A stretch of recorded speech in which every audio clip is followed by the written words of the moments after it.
ก็ขอสวัสดี FC สุขุสุคนเนาะมื้อนี้ก็เป็นมื้อสันวันดีอีกแล้วที่ปู่กุคันจะมาให้แนวทางหวยลาวพัฒนางวดวันจันทร์ที่10เนาะแต่ก่อนอื่นก็สิพา FC มาฟังเพลงคลุยจากครึ่งเพลงแล้วก็สิเอาแนวทางกันเนาะเพลงน้ำตาแสงใต้เด้อ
ก็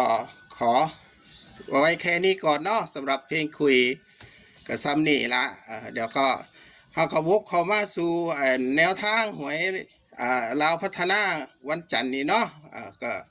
ให้ FC วิ่งลูดไปที่เลข9ก็แล้วกันเด้อสิจับให้ประมาณสัก3ชุดชุดแรกก็สิแม่นชุด93เนาะ93แล้วก็95 97ซ้ำนี่ละก็ให้กลับตัวไว้น้ำเด้อเพราะว่าปู่กุคันมักเลข9เนาะ FC สุขุสุคนเพราะว่าน่าสิมีเลข9ติดคันก็ว่าเขาบ่ล็อกอีกนะคันเขาล็อกอีกก็คือจังว่านะ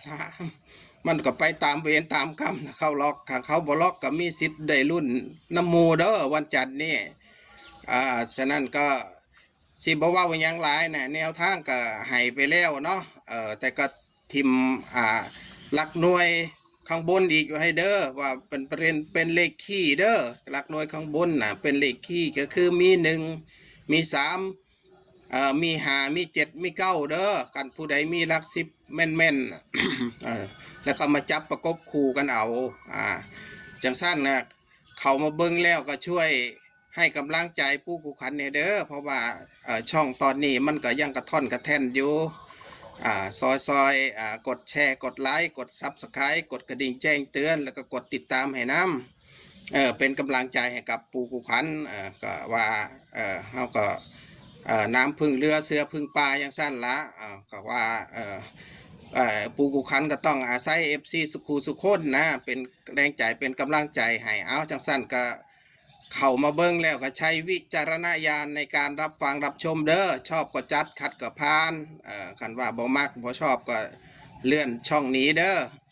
อจะสั้นก็สุดท้ายนี่ก็เข้ามาเบิ่งแล้วก็ขอให้